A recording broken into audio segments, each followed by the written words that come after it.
19h21 sur Europe 1. Je suis toujours avec Jules Torres et Paul Melun dans ce studio. Je voudrais qu'on revienne parce que j'ai été choquée.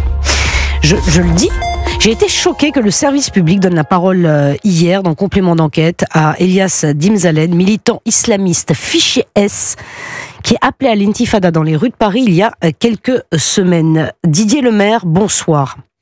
Bonsoir. Vous êtes professeur de philosophie. Pendant 20 ans, vous avez enseigné au lycée de la Plaine de Neuf, à Naples. Vous avez été à Trappes, Oui. Menacé pour avoir alerté sur la montée de l'islamisme. Vous avez dû mettre en suspens votre carrière d'enseignant en février 2021 et vous vous consacrez désormais à l'écriture. Pourquoi votre voix est importante ? Je voudrais qu'on réécoute avec vous le discours de ce militant islamiste, Elias Dimzalen, qui qualifie la France d'islamophobe. Qu'a-t-il expliqué hier ? Que selon lui, interdire le voile à l'école, c'était empêcher les jeunes Françaises musulmanes de s'instruire. Écoutez. J'exprime le fait que, effectivement, tout le monde devrait pouvoir s'habiller comme il le veut. Et que si on veut faire montre de solidarité, quand une personne est stigmatisée pour quelque chose, alors il faut montrer son soutien. Et la meilleure façon de le faire dans ce cas-là, c'était effectivement de porter une habaya.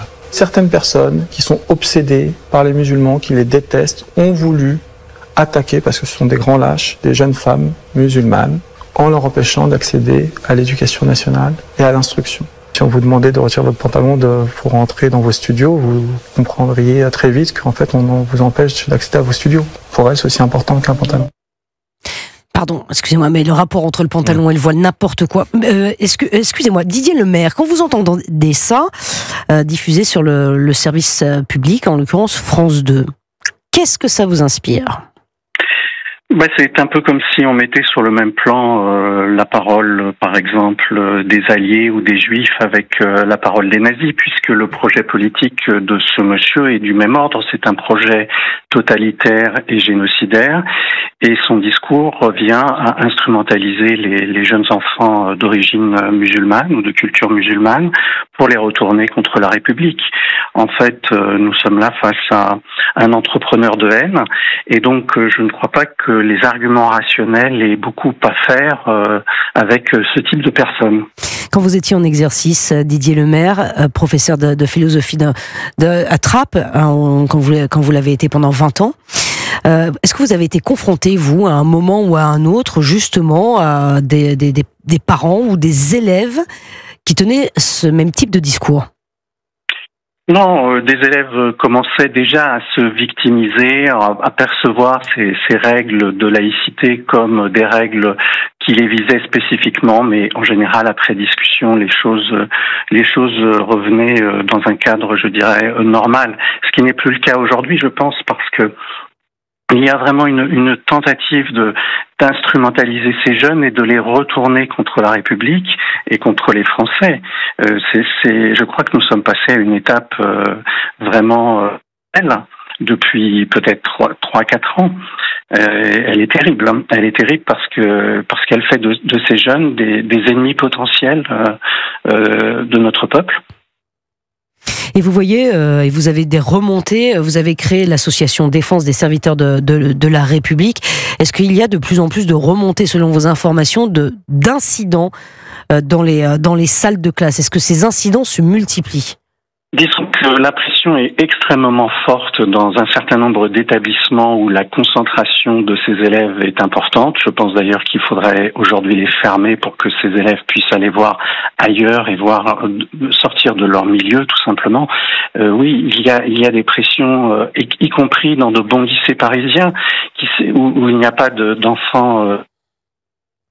Alors, on a perdu la communication avec Didier Lemaire. Juste un mot quand même, c'est très fort ce que dit Didier Lemaire ce soir, je sais pas, Paul Melun, Jules Torres, ce qu'on peut dire, mais je suis, moi, je sais pas, est-ce que vous partagez peut-être mon étonnement de voir cet homme à une heure de forte écoute sur le service public, France 2. Fort heureusement, cette émission ne marche Jules plus Torres. depuis un moment, mais c'est vrai que c'était simple. Il y a celui sur Jordan Bardella qui a fonctionné et celui sur Cyril Hanouna. Oui. Les autres, c'est quasiment à chaque fois des flops.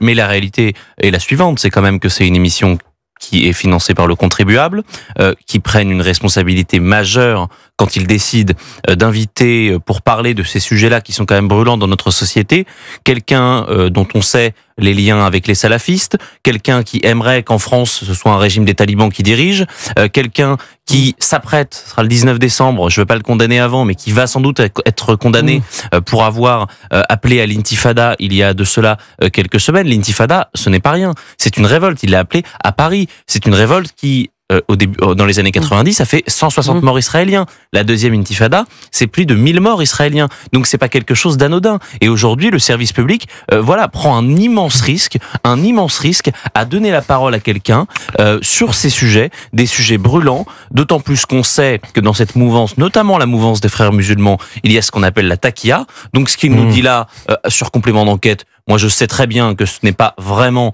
ce que pense Monsieur Dimzalen, qu'il est beaucoup plus radical, beaucoup plus proche de la mouvance salafiste que ce qu'il nous laisse transparaître dans cette émission. Donc, c'est évidemment un problème et honnêtement, le service public va devoir répondre à un moment donné. Oui, le service public va devoir répondre. On vous fera écouter aussi ce que dit Najat Vallaud-Belkacem dans cette même émission. C'est tout de suite sur Europe 1.